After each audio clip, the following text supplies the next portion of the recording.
Welcome to the Top M&A Entrepreneurs. Today, my guest is Christine McDannell. Christine has started 10 companies, bought, sold, acquired 10 companies, and just launched a broker intermediary site last year and has sold 5 businesses on it. So pretty impressive record there. Welcome to the show.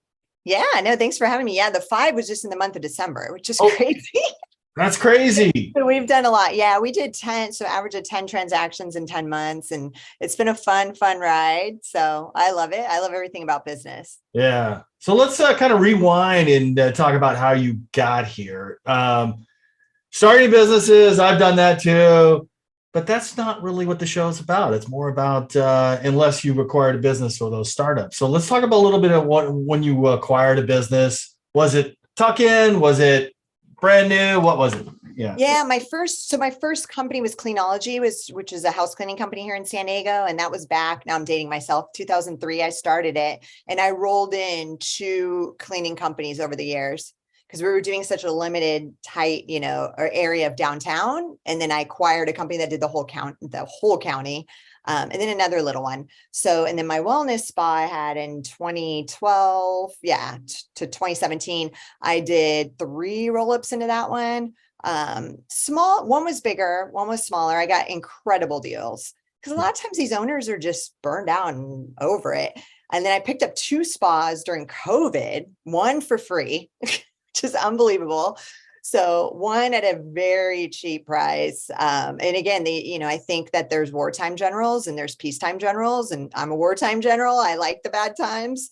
I think that's where I've made the most money, is having these companies during bad times. And then I flipped both the spas like in 2021. I knew eventually COVID would end, right? Yeah. Well, what about those cleaning companies when you started out? Was that you're talking about cleaning offices or homes or what? Residential. You're looking at the girl that was cleaning every single day for the first year and a half. And with a couple women that spoke Spanish, and I didn't know Spanish. They didn't know English. It was fun. And I bartended at night. So it was definitely a bootstrap, $300 they started with. I was like 23 at the time. You're kicking ass. That's awesome. Yeah. And was that a company you started or you bought? And how big was it? Yeah, I started that one from scratch with $300, and then we became the largest privately owned right before I sold 5 years later. I exited that, but on those roll-ups, it's ironic because I was almost the mafia in downtown San Diego. I would see flyers of other cleaning companies. I would call them up and say, hey, look, can you stay out of downtown? And in return, I'll give you all my leads from the rest of the county because we're only downtown. And I became buddies and friends, and they laughed. They go, okay, cool, we'll do that. And it worked. And then that guy, I acquired his company like a year or 2 later. So all those referrals I gave him, I technically got back. Yeah. We rolled the team in, the manager didn't work out. It's because it's always an integration on an acquisition, right? That's usually the complicated part. What kind of financing stack did you acquire that? Was it just a tuck in or just buying? Or that's a great question. It wasn't too much. It was $40K. He wanted 100. I got him down to 40 because I love to negotiate. I think I did we didn't have I probably did an Axion microloan, or I did SBA. Can't remember. Yeah. That's pretty small. Yeah, that's pretty small. And yeah. Did he stay with it or did he take off, leave? No. He was done. Yeah. No, he was having major health issues, so he needed to unload it quick. So it worked out. But yeah, that's how you grow the fastest, right? You just grab market share so quickly. Right. That way. And it works out really well. Did that second tuck in same thing, or what would that look like? Yeah, that was a way smaller one. And I actually paid. So another way, there's so many ways to do these deals. That's what makes them fun. We paid her off per cleaning for the first year or 2. So like all her clients that actually came in, stayed with us, we paid, I forget how much per client that transitioned over. So it was a win-win for me. Yeah, both of us, because I think she was going to walk, right, and just shut the doors. So I always want the client list. Yeah. If I know a business is going to shut down, I'm like, no, just give me the client list, give me equipment, whatever you have. It breaks my heart to see businesses shut down, right? There's value. There's always some sort of value. Yeah. When you took over, was there a pretty big transition between, hey, I'm the new owner, or did they not care, or, your customers? No. Everybody was great. I mean, we had an impeccable reputation. So we did a great letter, introducing ourselves. And so that integration with clients is always really easy for us because usually, we're kind of, they're moving up as far. It's the prices though, because our prices are high. I'm always charging a premium in my companies. So sometimes I think we had to adjust for that, right? So we probably had to grandfather them in on their cheaper rates. Just to make them stick. And so, yeah. How big were you when you sold it? You had 2 acquisitions and Yeah, so we were still, again, I was still in my 20s. So I think what rev? We were right under 1 million. I was trying so hard to hit the million number. And so we didn't hit it. I forget what the EBITDA was on the bottom or the SDE on the exit. I can't, it was such long. That was 2010. That's 12 years ago and lots of companies ago. did you sell that through a broker site? I used, no. I used an actual broker. Again, I didn't know how to sell a company back then and just speaking with them and they were condescending. It was so hard to find a good one. I ended up with a decent one. And then that was the only time I used a broker. So all my transactions, I just took that same purchase agreement and ran it through every exit I've done, even larger ones where my mentors are like, you need a broker. You need I would have lost like 240K on one of my the spa exit because it was like, because it was 580 cash. These brokers were telling me you'll never get more than like 410, I think they were saying. And I sold it all cash within 5 weeks flat. Which is great. And then of course I had to call and tell them that. Hey guys, I mean, I had $140,000 worth of credit, gift cards and prepaids on my books, right? And not the money sitting in account. So then I made a deal with the buyers. Hey, 60% of our gift cards actually ever get redeemed. You could see it in the computer. You could look at the history. How about we settle, and I give you that. Where we put it in an escrow account and you pull from that. And then if there's any left over, we split it. And they used it all perfectly up. So. Yeah. Did you when you sold that cleaning company, did you like that process? I mean, this is going to come full circle because a few years down the road, you're a broker yourself. Yeah. Well, so what was that process? You got a cleaning company, it's under $1 million. I'm pretty sure the numbers on that are consistent from city to city, or did you were on the higher side? For my purchase price? Yeah. I was on a higher, what was that multiple? Because for service, you're getting like 2 to 3 typically. And I can't remember on the multiple on that one. I know my spa one, because that one was crazy high. So on the cleaning company, the experience with the broker, again, I had a decent one. I don't feel like he underpriced it. I do feel like we got an offer that was too low and he was kind of like, I'm going to fax it over to you. This is how long ago it was. Like, okay, we're faxing it over. I said, and he told it to me on the phone. I said, decline it. Don't even fax it to me. Like I'm not, so again, sometimes it's unfortunate, but a broker, once the deal is done quickly, and a $50,000 difference in my purchase price is only a $5,000 difference on his commission, right?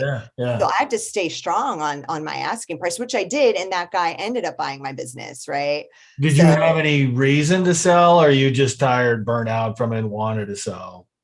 I love the chaos of the startup world and creating something from scratch. I just get these ideas of stuff that needs to, be innovated. Like that was cleaning back then was like, nobody would answer the phone. People didn't speak English. People wouldn't let your dogs be at home. And I love pets. So our girls would like bring treats. And I'd always tell my clients, no, your dogs are fine. Don't worry. So we just like really leveled up. So yeah, that's the part I like. So you got your sale in. Was that the first big sale ever? And you're just like, wow, this is fantastic. I hit my bank account. And yeah, that one was $250,000. In your 20s, when it's $250,000 cash in your account, you're excited. Back then, again, now it's not that much money, but yeah. It's nice. I had 37 employees, so you have that weight off your shoulders, right? Because it was such responsibility to keep them busy and a paycheck and all that. That's during so keep in mind that was 2008. So I started in 2003. So we went through 2008 and we actually grew 10% during the recession because we just kind of shifted our focus from, people in their vacation homes that they were selling or getting taken away to women, to husband and wives that the wife had to go back to work, making maybe a salary of 5K, 10K. So they're going to pay us to clean their house, right? Because they're not home and she's working. So that was a justification. So that we shifted really quick to that. And that was a good idea. And so it was easier to sell too, because, and again, we sold in 2010 and it's still, we weren't all the way out of the recession. We were still in it. And we sold it because of those reasons. We were growing we were growing every year. Yeah. I ran across a business. I got a client that's in the cleaning business in the San Francisco area. And we ran across a business that's cleans for Airbnbs, and it's really good revenue, reoccurring revenue. Oh yeah. And it's reoccurring. It'd be daily, every 3 days, weekly. It's very often. Yeah. That is great money. Yeah. So this wellness center, how did you come about that? Why'd you get into that? And talk about that growth. Yeah. So that was the next one. So I knew nothing about wellness. I couldn't even spell the word esthetician. That's what's ironic. And we built out in Mission Valley, massage and facials and saunas and all these really cool wellness things. Again, 2012, that was 2012. And wellness wasn't as hip as it is now. So luckily we timed it right. And colonics, which is colon hydrotherapy, that was kind of my main focus. I was like, why can't, it's always in a clinical setting, that service. What is that? I'm sorry. I don't know. People can Google it. It's probably hard to explain on this show. But it's just a way of detoxing your, most people know it. But it's, that could be done in a spa setting. Like I knew it could be. So that's kind of what we built the spa around. We were 5 stars on every, on Yelp, and we just had so many reviews, and we had an amazing team. And that was about 35, 37 employees when I sold it. We had opened a second location only 2 years later. The first location we expanded because our neighbor moved out. I mean, that was like hyper growth craziness, but fun the whole time. I had it for 5 years. Yeah. And then I did the transaction. Acquired 3 businesses under that. Yes. Yeah. What were those? Competing businesses or ancillary type businesses? What did that look like? Direct competitors. So again, one was real small. So I don't know the details on that one. The second one, she did colon hydrotherapy. She had her own center, small, and she was miserable. You could tell the way she talked to me. She came into my spa and kind of was venting and like hated her company essentially. I'm like, Tracy, I'll buy your company right now.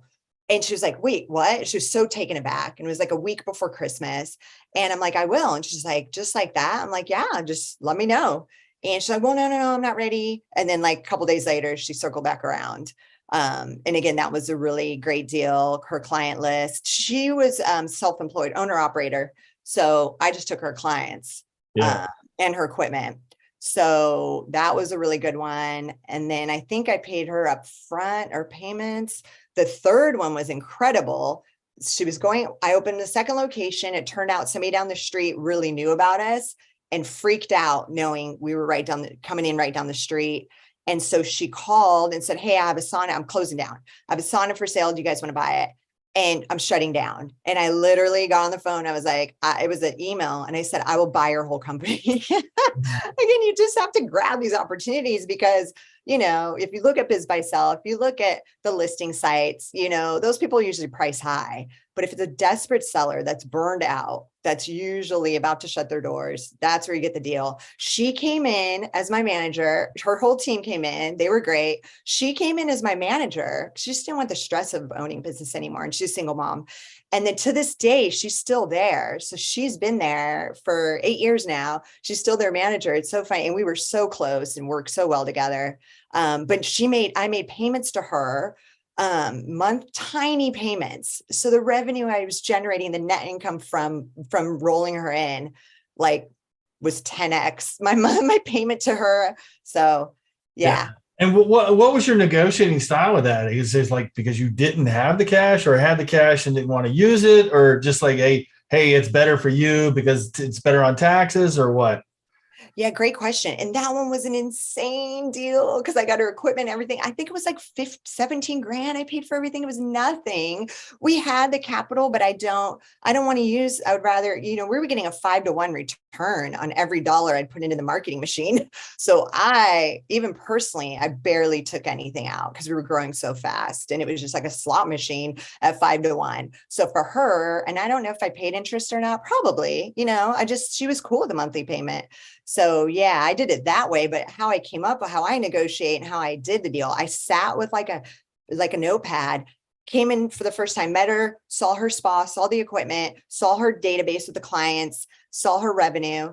And I just took one piece of paper and I just know the numbers so well. I took a calculator and a piece of paper and I just crunched numbers real quick and I knew what it would bring in for me and just offered her a price, right? You kind of start low and go from there. Yeah. Did you have to do anything with this client list? Like say, it sounds like you are like to be on the high end of the prices because that gives you more margin. Did you have to do anything there, move the prices up? They were priced. She was priced pretty close to me. So, I forgot this part. In hindsight, the bummer was I would have taken her whole thing over. We built out from scratch and it cost like so much money. God, it was like 90K. I was like, dang it. If I knew she was going to close down 2 months prior, right? I wouldn't have built one, but yeah, you don't know that. Yeah. When it happens. But yeah, her pricing was very close to ours. Again, I'll just grandfather people in. I'm not going to piss anybody off. I want to keep them. And then we'd sell other services. We cross sell, right? Because she only offered like sauna, massage, body wraps. We brought in body wraps to my spa, an additional service. Don't fix what's not broken. Don't rock the boat, keep the salaries the same of the people coming over or even increase them, to match everybody else. Yeah. Did you fire anybody? I mean, I was I don't want to date this, but Elon takes over Twitter and just lops off the head. 3 executives right off the top. Did you have to fire anybody? Let them go? Oh, the cleaning company, like I said, the Or manager. both of them. Yeah, either one. Yeah, the cleaning company manager for sure, within like a month. It was not good. So that was fast. The others, I don't think so. No, I don't know if any quit. We have an amazing team, an amazing culture, right? And I'm easygoing as a boss and, everybody's type A, everybody loves to like be surrounded by type A people, right? That are just working so hard. And happy clients, great clients. I have like a no a-hole rule. So, and my team knows if anybody's an a-hole, like they're out as a client. And I'll tell them, I'll just say like, hey, I'm sorry, this isn't a fit, but there's another great spa over here. And then my team appreciates that, right? Like, I don't want them to deal with any headaches. Yeah. Who are you going to for advice? Like somebody, advisors or mentors? Yeah, no, great question. Henry Evans, who's local in San Diego, is like a dear mentor of mine. He was the leader of the GKIC group, which is Dan Kennedy, big marketer. Yeah, Russell Brunson just bought it. I know, I saw that. And Dan went on for an interview. I was so excited to see Dan again on stage. So Henry Evans kind of, started that chapter here, and he's marketing genius, sales genius. We became close friends. He's mentored me right after the cleaning company. So 12 years so far. Yeah. Invested. Is that a formal relationship? Like you pay him or just a good friends kind of? No, I'm in his mastermind, so I pay for that. Okay. Yeah. And I've given him equity. I've done different things with him on different companies, right? So sometimes I'll do hard money, promissory note with interest, and then or a little piece of equity. In the spas that I flipped, he got a good paycheck. I didn't know I was gonna flip them so quick, and one for triple what I paid. So he got a good check on that one. So sometimes, I'll give him equity because again, he helps. Like I would never be able to grow these that fast without him mentoring. Yeah. How do you go to him? Do you call him just any time with a problem, or do you have a set time? Or I know right now things again, I like, not that I'm saying I outgrew him, but yeah, I'm kind of like, don't need mentoring currently. I think because I'm back in startup phase with the brokerage firm and it's all kind of handled. I know what I need to do. I don't really need that coaching. So yeah, I kind of go on YouTube now and follow, I watch What your everybody show. else is doing. Yeah. Like Cody Sanchez, everything else. Yeah. Yeah. I love watching like Alex Hormozy. I'm a big fan of his stuff right now. So yeah, I want to still learn, but I don't necessarily need coaching or consulting currently, but that could change. Yeah. Right. Are you say you're a type A personality? Are you setting goals? Say, hey, I want this kind of income or this lifestyle or For me personally, or as a company? both. I mean, Okay, the spa was insane. So we use Trello as like our project management software. It's super easy to use. I've used it for years and a 10-year-old couldn't use it. So on Trello, so we had a monthly goal, right? We had an annual goal, which I distilled to a monthly goal, which I distilled weekly, and then down to the day, to the hour. So like we'd have a daily goal, right, to hit our monthly, which fluctuated based on how much sales we did each day. So it would change. I'd calculate it first thing in the morning, every morning. I throw it on Trello. My team sees it. And I'm like, hey, this is what we got to hit today. And all the team members every few hours will like update it, right? They'll pull a report out of the software and they'll update where we're at. And we just push so hard. We had these like super goals. We'd set some months and I would take them all to the whole team to La Costa Spa if we hit it. Just these massive stretch goals. They broke 100K the month I was in Europe. This was towards the end. I was in Europe. They never called me. They never bothered me. This is my first vacation in like 5 years. And they broke the 100K mark. So they had their biggest, that's like a very big number we wanted to hit. They broke it without me there. So that was the point where I'm like, okay, they don't need me anymore. I was sad, like, oh, I'm not needed really anymore. There's 3 managers in place. They got it. So that's when I was like, okay, I'm ready to sell. how are they compensated? They compensated financially on that or? Yeah, they're hourly plus commission. So Okay. yeah, so they were paid really well and they got bonuses and we would do all sorts of fun stuff. But we had a big lawsuit I was in the middle of for a year and a half. So I couldn't list it yet. I had to wait for that to be done. So I couldn't list it until 6 months later. So what happened there? What was the lawsuit about? That's a crazy one. I'll tell that story real quick. Yeah. $1.2 million. Somebody, he was in a wheelchair. What was that again? $42 million? What? No. 44. The magic number, 44 billion, Elon. So it was 1.2 million. Okay. So, and he came around 2 years later and yours truly had thrown out the consent form with the signature already, right? I don't hold paperwork like I'm supposed to. And so he was in a wheelchair. He went to use the infrared sauna. He sat on the floor of the sauna instead of the bench and he burned his butt. This is a true story. $100,000 worth of skin grafting he had done. Because again, he was paralyzed from the waist down. He didn't feel it. In Philly. Yeah, I guess yeah. And it was when this came up, they're like, oh, is this fake law? I'm like, I don't know. I believe it. He's never sued before. He works at Kaiser. He's in a wheelchair. I just knew it was legit. And my lawyer got the pictures of the skin grafting. And I said, I don't want to see him. Like, don't. He still emailed. I still to this day haven't opened it. A couple of friends just the look on my friend's face when they opened it. I was like, I don't need to see that.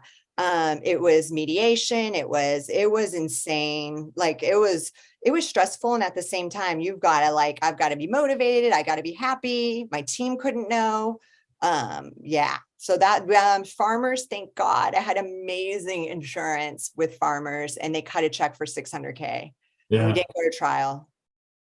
Yeah. It is when you're seeking advice about this, do you used to go back to the GKIC guy, Henry Evans, or is that a different person? What did I do? I don't know. Because I have a lawyer. You have a different, like somebody that's wise and has been through rough waters before. Tell you like I had other mentors and colleagues, friends. I'm around a lot of entrepreneurs, and even back then. So yeah, I talked to some. I don't think Henry's never had a lawsuit on a business, so I went to the ones that had big lawsuits. Yeah. And they kind of coached me through it. And you can't worry. It is what it is. So luckily, I didn't. It is like I can't. I just can control how I react to it. It is what it is. Am I going to get stressed? And I'm just going to concentrate on growing the company, and it'll sort itself out. is it the deposition, the one where they like interrogate you pretty much? I don't know. Yeah, I think it's called deposition. That was the hardest thing I've ever done. That was like 8 hours straight of just an attorney grilling me, how horrible of a business owner I am, et cetera, et cetera. How did you let this happen? So yeah, but farmers save the day. Woof. Yeah. Well, that's why you have insurance. But and you sold that one through a broker, or how'd that happen? No, I did that one. Yeah. And like, that was the story where I talked to my first broker. I talked to another broker. They both were coming in way less. And so I was like, I know I could do this on my own. I know I could get this much. I priced it high because I left room to negotiate. And so, but I still remember where I was sitting when I got the email, when it was a 5 week site. It was full. I only had 3 meetings with 3 sellers. So I put the ad on Biz by Sell. Let me mention that. Right. Because that's what a lot of people do. So that's what I did. Biz by Sell, spent probably 2 days writing the copy on the ad. So it was super descriptive. I did a full pitch deck. People, when they sell their company or when they're raising capital, they do this fancy pitch deck. For some reason, I was like, why aren't people doing this when they sell their company? People are visual. So I sat with the husband and wife, and I ran through it on a Sunday. And then they came into the spa as like clients. And then, yeah, full price. So that was a 4.7 multiple, which should have been like 2 to 3. And I didn't get to negotiate. So part of me was like, oh, bummer. So, and then, I told the brokers, this is what I got. Fantastic. And you got a little bit more money. Then you got into spas. No, that was my spa. That was your spas. Okay. So how did you decide to get into being a broker? So I saw how bad the industry is and I was doing my own deals, right? I've done all my own deals except the first. So a couple girlfriends, one was doing like 25 million a year, had the company for 20 years. And she's like, hey, Christine, can you just help me? Who was that? Somebody was doing 25 million a year? Yeah. Oh yeah. I can't say which company, but staffing firm, large staffing firm. And so she's a friend of mine. She's like, hey, can I just pay you to consult? And I'm like, yeah, sure. I love this stuff. So I was actually writing all the negotiation emails and stuff. She was negotiating in person, but I was coaching her through it. And then I was writing all the emails with the acquirer. So it was a huge company acquisition. So I'd write all the emails and then she'd put her name on it and send them. So I was kind of behind the scenes on that one. And then my next friend, another friend, like mutual friend, was like, oh my God, help me sell my company. So I did that. And then a third friend at brunch was like, I'm closing my business down. I was like, Sarah, you've had it 20 years. It's a PR firm. She's like, yeah, but I'm losing clients. I'm too busy doing something else. I'm just going to shut it down. I was like, no, let's list it. She's like, well, if I get 150K, I'm happy. I was like, let's list it for 300. So she got 300 cash. And she's happy. And how much did she, 10% or 20%? On that deal, I was 30. I got like 40, I think. So more, what is that, 12%? On that deal, but I was charging hourly as a consultant, but it racked up. Yeah. I didn't do percentage on any of these deals. I was doing hourly, but the hourly racked up. I mean, most of those were pretty much the same percentage. And then, I was like, let me make this official. What do I need? Turns out you only need your real estate license in California, which blew my mind. It's so weird. And I've had it for 22 years. I had it. I don't use it. I kept it active. Thank God. So we were off to the races last October. We closed 5 transactions in freaking December. So this is, by the way, this is called the Magnolia Firm.co. Why was it called the Magnolia Firm? Because my first spa, I was the second choice of name for my spa. Instead it was Eco Chateau, but my second favorite was the Magnolia House. So I finally got to use it all these years later. I know, is that funny? Yeah. I like where people get their names. And how did you find these businesses to sell? We're getting a lot of leads from MicroAcquire, and I know you had Andrew on, and they're amazing. I love them. It's a great platform. I love what they're doing because how are you getting these leads from MicroAcquire? Because there's a directory of advisors. So I had to do a bunch of paperwork in February, application, they check references, like they want really great advisors in their directory. So there's a directory. So I have a profile there. It shows how many deals I've closed. So yeah, we're getting a lot from there. A lot of women, I think, because I'm female, mostly my clients were all women in the beginning. And then now, and our marketing it said females all over our website. And then guys were like, well, I want you to help me sell my company too. And I don't discriminate. So I was like, okay. So we stripped off female across the board. I mean, it's a fact is that men have larger companies right now to exit, but women were starting companies, more than men a few years back. So they'll exit down the road. Yeah. The bigger going up market, when we're at the 3 million, purchase prices now, those are usually led by men. And all our buyers, I was telling you earlier, they're 95% of our buyers are men too. So you did 5 transactions in December? We closed. Yeah. One of them was my own. One of them was the spa I picked up in COVID, and it closed last. Thank God. I just wanted the other 4 to go through, right? Boom, boom, boom, boom, boom. And then mine was on the 27th, 2 days after Christmas. So it was a good Christmas. Yeah. How are you? I mean, these people that come to you through micro-acquire, and there are a lot of tech firms. I see some e-commerce companies and stuff. How are you seeing that different from your service-based businesses, cleaning, wellness, the spas? Yeah, because we did a few brick and mortars locally. And so we did 3. And it's just a different beast. And again, I'm used to selling those. So it was, but it doesn't make sense when we could work internationally right now. We have a tech company, a great company in Romania. I just got back from Europe. I went and visited them in person even. And so we can work virtually. It's more, the multiples are higher. It's easier. And I've done software too. So I have that background in SaaS. Because I had a software company too. That was the last one. That was the most stressful one. So I know that industry really well. E-com, we have one e-com right now. I've never had an e-com business myself. So those get a little trickier. There's different nuances. But we're bringing on a managing partner, and he knows e-com really well. So yeah, right now I'm just being picky. We have a wait list. We've had a wait list. A wait list, a list. Yeah. Yes, it's insane right now. It's such a seller's market. We've had our fastest close is 1 day flat, which is insane. So you got this, somebody called you from micro-acquire, you listed it for some number, and a day later it sells. Well, we found the buyer. She was listed 3 months, but we found the buyer in the morning, and we got him to do due diligence the same day and then wire the money the very next morning. That was like the fastest from, LOI to close, money in the bank. We've had others where we took them to market and we've closed listing to close 21 days. We've done that twice. Again, these are small, keep in mind, these are 300 to 500K purchase prices. These are cash. People are pulling home equity lines. People are pulling from their 401K with the ROBs. People pulled out of crypto before it crashed in stock market. So it's just really busy. Those are volatile investments. And that's when buying businesses is more stable. So people will actually, during the bad times, is what I hear from other brokers. They said 08, 09 were like their best years. Yeah. Where are you getting the buyers? How are they finding your sites? I mean, the reason I'm asking that is that there's so many people coming in the market trying to sell businesses, micro-acquire, Flippa, and Latonas to FEE International. There's a ton of them out there.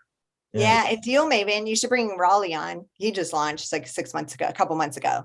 It's called Deal Maven. Just talked to him 2 days ago. Okay, cool. No, he's rad. So we're on there. I know he's just starting out. So we're on that platform. We're on Flippa. They take a massive commission. So I'm always kind of going back and forth. I won't put my listings on there unless we're a couple months in and for some reason it's not getting enough action. I'll put it over there. That 1 day close was from Flippa, so it's not that bad of a platform, right? They have 18,000 buyers.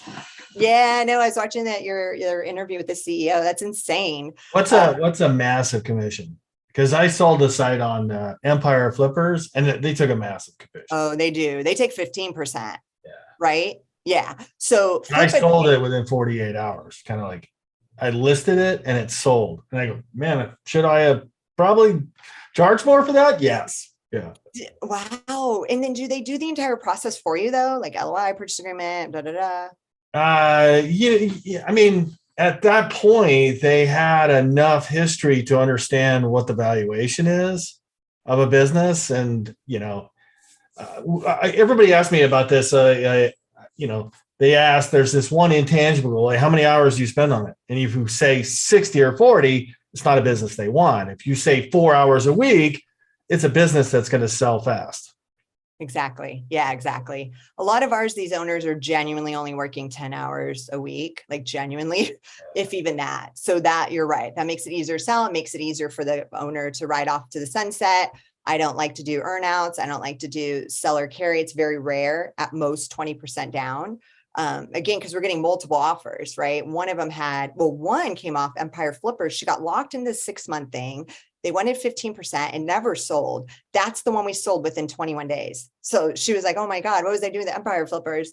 So yeah, I mean, we had 6 offers on that 300K PR firm that she was going to close down. 6 offers. I had to kind of battle against each other for 2 weeks straight, and everybody kept outbidding each other. And then it was acquired by a larger PR firm. So yeah, she's your best friend. it's a lot. I know, right? She's like very happy, and we have amazing testimonials on our website, and I'm super grateful for that. And yeah, where is the traffic coming from? Yes. So my sellers are now, we didn't turn on we're too busy to even spend, right? I was like, why would we turn on marketing quite yet? Which sucks because I'm such a marketer. So now we're starting to turn on. We turn on social media now. I think we got some Google AdWords running. We get word of mouth, so we get referrals. We just got a client because we did outreach trying to sell another company. And she goes, no, I'm not interested, but hey, I want to sell my company.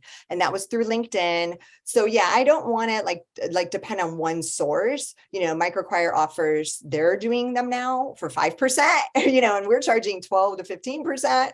So yeah, which is fine. They're still sending leads. It kind of slowed down, but now they're overwhelmed and we're overwhelmed. Yeah, he's getting massive. Do you owe him anything if the lead comes from you as a advisor? Yeah, 10% of my commission, which is super fair. Flippa wants 4% of the purchase price just to bring the buyer through. I negotiated down, and again, our commissions are so high already, we're expensive, right? So it becomes a big amount for them. And then we got it down to 2%. So we're like on a higher tier. Off purchase price. You negotiated with Blake at Flippa? With Amber, who's been there for 7 years. She's awesome. She's our rep. Shout out to Amber. Yeah. So different sources. So again, Microacquire, if they bring the buyer, it's free. So you talk to them, right? So they're making their money on buyers paying a subscription. Yeah, it's buyers pay $2.99 and they or it's $3.99. $3.99. Yeah. So down the road, I'm sure they're going to start charging more, whatnot. And that's fine too, but we're grateful. They send great leads. Yeah. I mean, a lot of them we have to turn down, but it's because again, we're being so picky, which I'm grateful for, but yeah. Yeah. And so what do you do when you see these companies that come to you? I don't know. Do you know Marty Funky? The name sounds super familiar. Is he in Epic also? He's in Epic, and he's also one of you for Andrew Gadzecki. He's an advisor. Yeah, I heard good things about advisor. So he takes a look at these companies and go, well, you need to make this sellable, you need to do this, this, and this, and we'll help you market. Interesting. Yeah, we're just taking them and we're fixing them as we go because I'm getting real-time feedback. So I price it appropriately, a little high, most of them actually, based on where they stand right now. A lot of the ones we're working with, these are people in their 30s. They're young, right? This is their first exit. They've had the company for 6 years. So they want to sell now. Okay. Entrepreneurs didn't do, everybody gives a hard time about an exit strategy. Oh, you should have done an exit strategy the last 6 months. Us entrepreneurs started our business overnight. There was no planning strategy, right? So are they really going to do that? No. They come to me. They're like, we want to sell right now. I'm like, okay, and then we'll get you listed within 3, we could get them listed, build everything out within 2 to 3 weeks. No, 10 days. It's crazy. The deck, everything, data room, financials, all that we put together for them. I have an amazing team, so I don't want to take the credit. And then we hit the ground. We're fixing the company as we go. It's because I'm getting real-time feedback with the objections, right? The buyer's like, oh, they don't have a biz dev person in place. They don't, and then we put the biz dev person in. Oh, the CEO is doing too much of the work. So then we start taking them off their plate and give it to somebody else. Oh my God, the owner, the company's wrapped around the owner. Those are the ones I like a challenge. So I've done a few of those already, but we're stripping the owner's face, the owner's faces all over the website and everywhere. And I'm like, we got to strip it off. Like the company's wrapped around you and you're not staying. So Yeah. And those personality ones, they got high margins, but you got to extricate yourself from that picture. Yeah, or it's not sellable at all. Or we got people that are selling software that dumped so much money in and they didn't hit revenue and they want to sell and they want to get what they dumped in 80K to build an app and they're like, well, I want to sell for 80. And I'm like, I don't know. What's your argument there when you have these discussions? Because, oh man, I put 3 years of coding there. Yeah, I don't care. Yeah. No, neither will a seller. Or buyer. Yeah. No, they're usually not. It's going to shortcut, the time and the money it took to do that, but you're never going to get what you put into that, right? Especially if you're not at revenue. We won't ever touch a zero revenue. We need at least 200K net profit for us to even consider a listing, right? Yeah. And then usually we get about a 3X, so usually we can list, so 2.5, 3X, depends on the company, on the net. So yeah, that's a bare minimum. What I know, it's like you tell their baby that Andrew said it too in his interview. I laughed because that's how I feel. It's like you just told their baby is ugly. Ugly baby, really ugly. Yeah, right. And I try to be very nice about it. So we just turn them down real quick. Yeah. Are you getting leads, any listings from other places? Yeah, Biz Buy Sell, and this is a fun fact, interesting fact. All our buyers, I'd say 90% are coming off Biz Buy Sell. And I know a lot of advisors, people could look down on that platform. I love it. And well, I don't know if you noticed. They used to have prices ranging from $20,000 a franchise doing zero to $10,000 to $50 million. Now that the filter just shows 3 million top line. Oh, that's the biggest company you could sell. Yeah. I know. Yeah, that's true. Is it 3 though? Because I have a 3.2 on there right now. Well, that's just the filter. Yeah. Oh, interesting. Oh gosh. Well, that's not good. Yeah. So buyer, and then my big spot I sold was off Biz Buy Sell. So I'm a massive fan of that platform for buyers. That's where we're getting the buyers. One came off Flippa.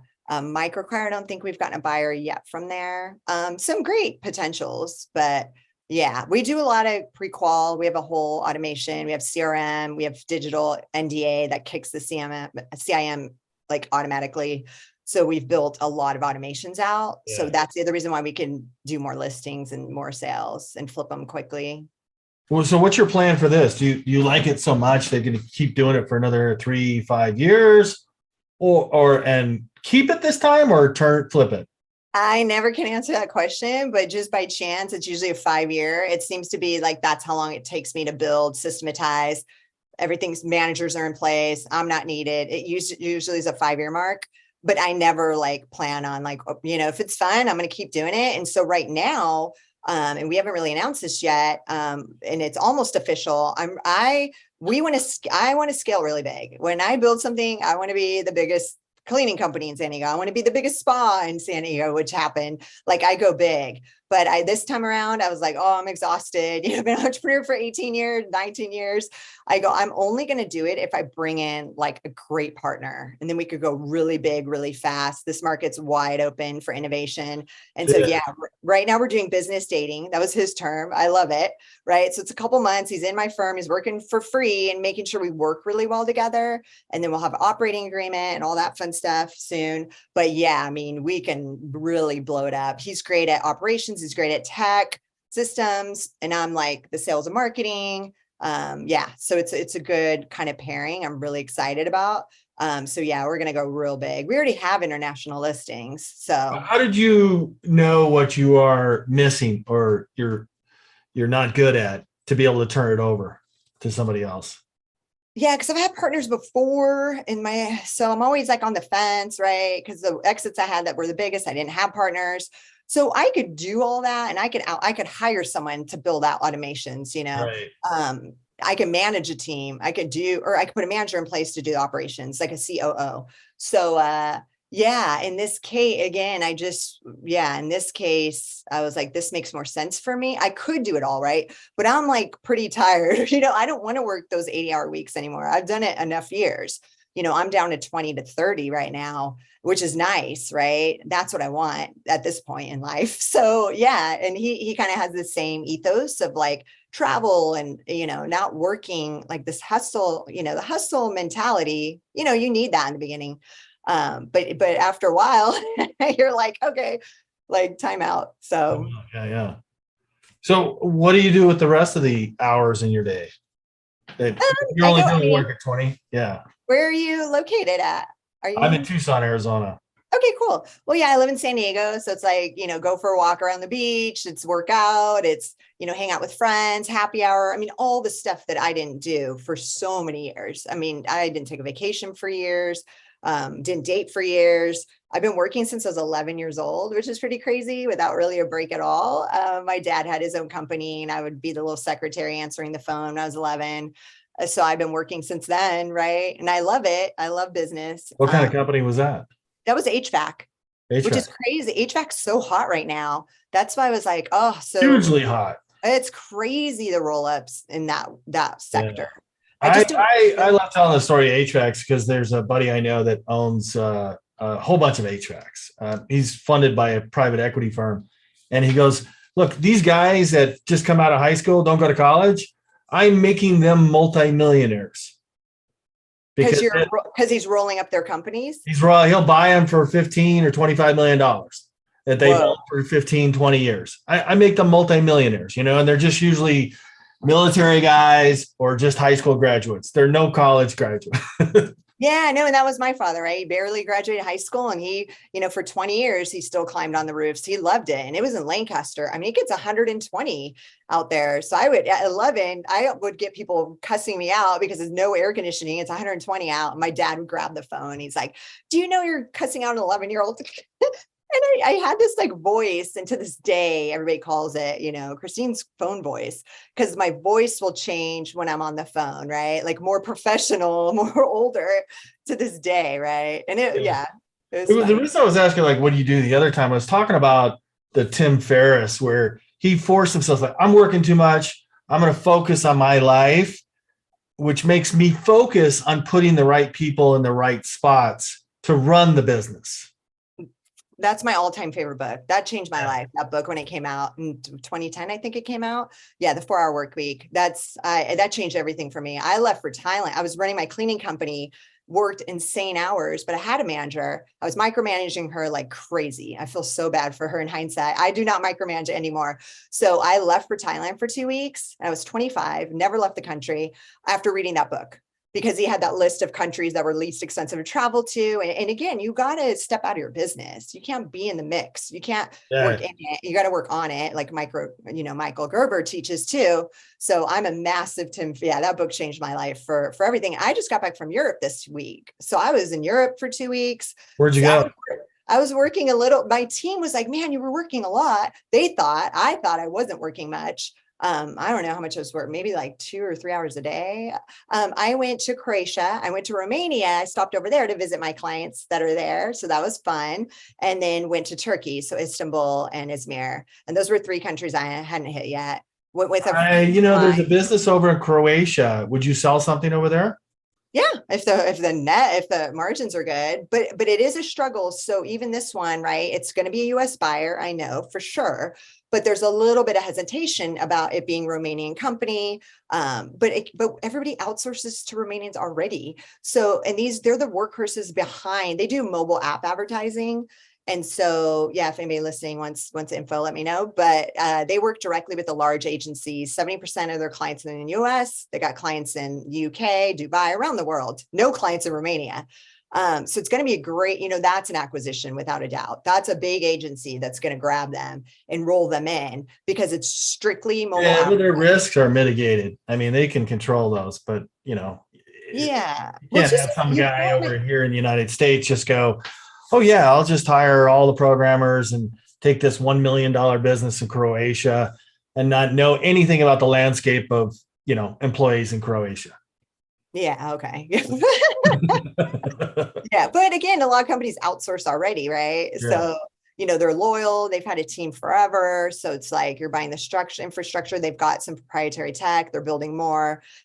So yeah, it's a great company, and the founders are really cool. So they're going to go, again, in their 30s, they're going to go on to Web3 and NFT and crypto, right? So we got 3 listings right now where they're younger, guys in their 30s, co-founders, and they're ready to go into that world. It's getting popular right now. So I'm looking at your site right now. What's the coming soon mean? Profitable premium activewear. You're doing some pre-ads on this? We have, yeah, we have signed agreements with them, engagement agreements. So, but again, we need 10 days to launch each one. But they're on the wait list, but they've already paid. So I was like, hey, Lauren, put those up as a teaser, because we don't have the valuation exactly dialed in on one of them. We were writing the ad copy. So I was like, just do a little teaser on both of them, because people go to our website. Yeah. And what about this top rated subscription box in men's niche?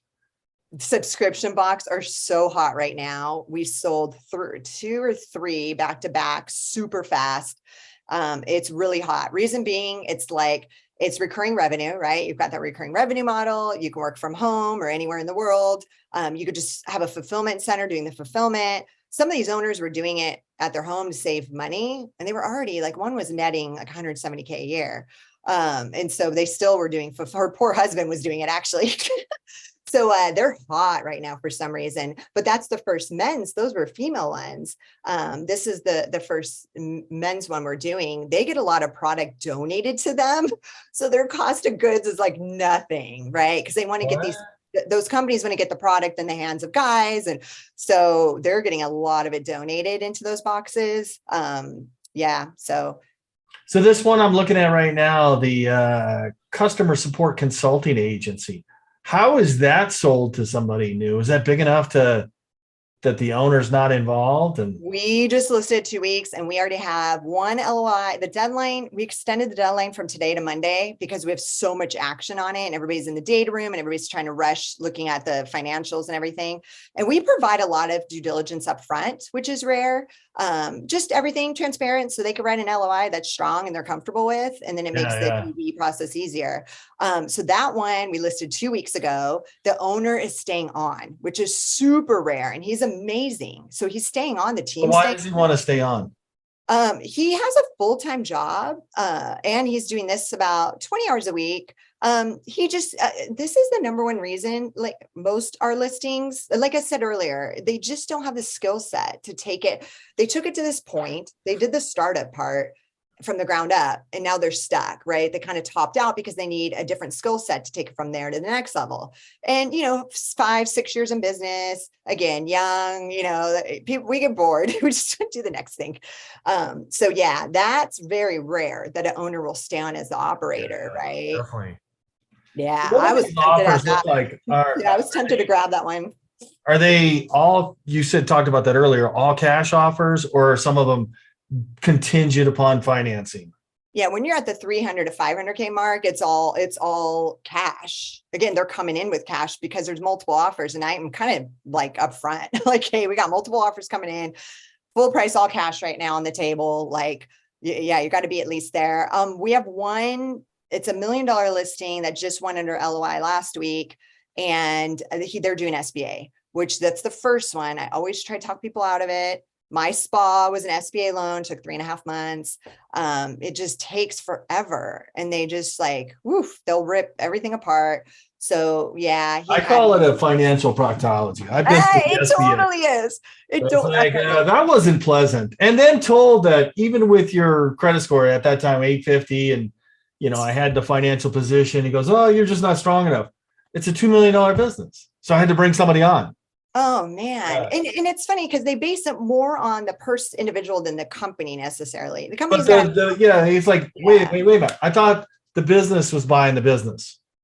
Yeah, because it's you need to be already strong enough just in case. Well, how is that going to happen? I mean, I'm going to pay off the loan pretty, The dirty little secret that a lot of people don't know, and I didn't even know until I went to the conference, the international conference for business brokers, is that we get 2% of that loan. If I say, hey, let's do an SBA loan, buyer, and like I've got a great banker, like let's use him, we're getting 2% of the actual loan amount on top of like our other commission. And so, and again, I'm still turning people. I don't want to deal with. I don't want my seller to deal with. Takes longer. It just takes too long. Takes way too long. I just don't, especially in this market. It's just not. It's too fast paced, and time kills deals. That's my favorite saying. Like we got to run. I had one seller that was just so stressed out during due diligence. We were going to close in 3 days, and she's like, "I need to take a personal day." I was like, "You can't take a personal day. Like you could take unlimited personal days in 3 days. Like we have to close and we have to wrap this up because there could be." Any sort of war, 9/11. I mean, I can name a million things, maybe the buyer gets super ill. Like the deal could blow up at the last minute. Thank God all of ours are gone through from LOI all the way to the end, because I'm just pushing and pushing, pushing. And like, yeah, so I'm relentless. I act like something's going to happen the next day, right? It's weird. I think you have an A-type personality. Yeah, I do. Yeah. Well, that's very cool. And we've already hit an hour on this. So Christine, thank you so much for being on Top M&A Entrepreneurs. Thanks, John, for having me. I appreciate it. That was fun. Yeah. Well, good deal. Let me stop the pod. Thanks for watching this video. Make sure you're a subscriber by clicking on this button right here down below. And if you want to watch more serial acquirer interviews, click on this button right here. If you're ready to buy your first business, get my course at dealflowsystem.net right here. Take care. Cheers, John.